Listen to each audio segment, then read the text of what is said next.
Last day blues.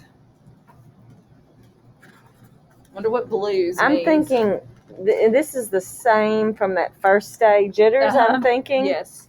And, we figured out the first day jitters, if you remember all the way back, that it was the teacher speaking in there, not a kid that was nervous. Yeah, it was her first day. So now it's her last day Same. blues. On Monday morning before the Friday that was the last day of school, Mrs. Hartwell took attendance. She sighed as she called out the last name. "I'm going to miss all of you," she said. The kids nodded in agreement. "I'm going to miss my friends," said Shannon. "I'm going to miss Daisy," said Dan. "I'm going to miss chocolate milk and pizza for lunch," said Joe. Everyone felt a little blue thinking about the last day of school. Even Daisy. Miss Mullen would not miss her. No, not at all. That afternoon during recess, the students talked as they hung out on the jungle gym. "Mrs. Hartwell says she's going to miss us," said Alexandra, swinging from a bar. "We should get a present to cheer her up," said Eddie, hanging upside down by his knees. "But what could they get her?" "I could give her the rest of my sandwich. It's my mom's bologna special," said Josh. "Or a cup of coffee. Or a new pen, the kind with feathers and beads." The students thought and thought, but they couldn't come up with one single idea that they all agreed on. "We'll think of something tomorrow," Eddie assured everyone as they lined up at the drinking fountain. On the Tuesday before the Friday that was the last day of school, Mrs. Hartwell read the final page of their last read-aloud book. "I'm going to miss circle time," said Mrs. Hartwell. "I'm going to miss science," said Emily. "I'm going to miss seeing Mrs. Hartwell wear her safety goggles during science," said Jack, giggling. And so, before they got too sad, Mrs. Hartwell put on her safety goggles one last time, just for fun. We need to get us some as well. "We definitely need to cheer Miss Hartwell up," said Andy during recess as he jumped out of a swing. "Any ideas about a present?" Eddie asked. "Nope," they all answered back. I was checking the time. On the Wednesday before the Friday that was the last day of school, Mrs. Hartwell brought in her super-duper sugar cookies with extra frosting. "I'm going to miss snack time, but I can't wait for barbecues by the pool," said Jack. "I'm going to miss recess, but I can't wait to play hide and seek outside after dinner," said Alexandra. "I'll miss school, but I can't wait for summer vacation," said Josh. The class discussed their summer plans and drowned their last day blues with another round of milk and sugar cookies.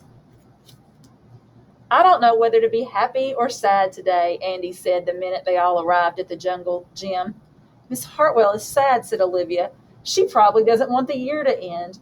While we're swimming, she'll be reading her old lesson plan books. And while we're playing, she'll be trying to remember the fun times we had this year," said Dan. And that's when an idea zip-zapped and zinged through Eddie's brain. "I know exactly what will cheer her up," Eddie said, jumping down from the jungle gym.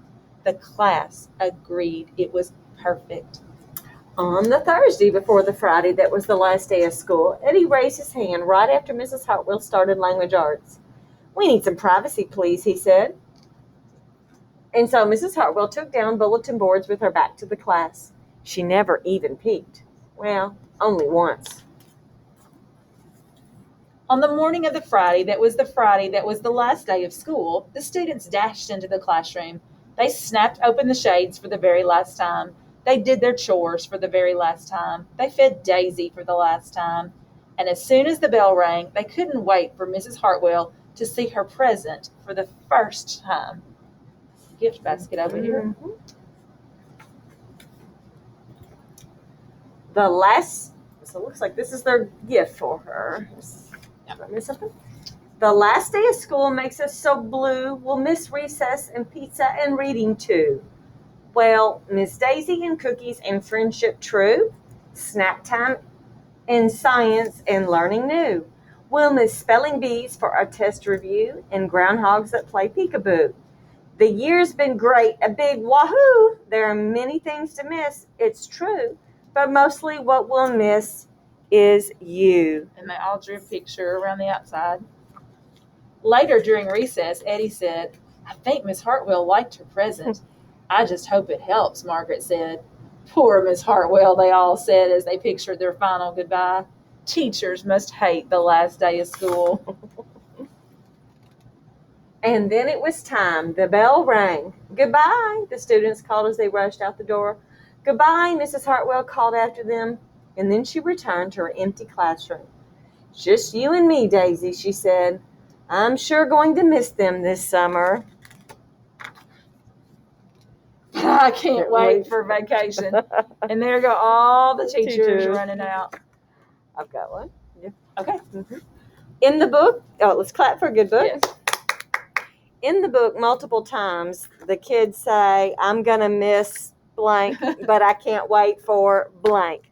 So we want you to fill in the blanks. I want you to type, I'm going to miss, tell us something you're going to miss about third grade or our class, whatever.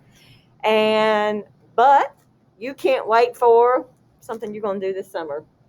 All right.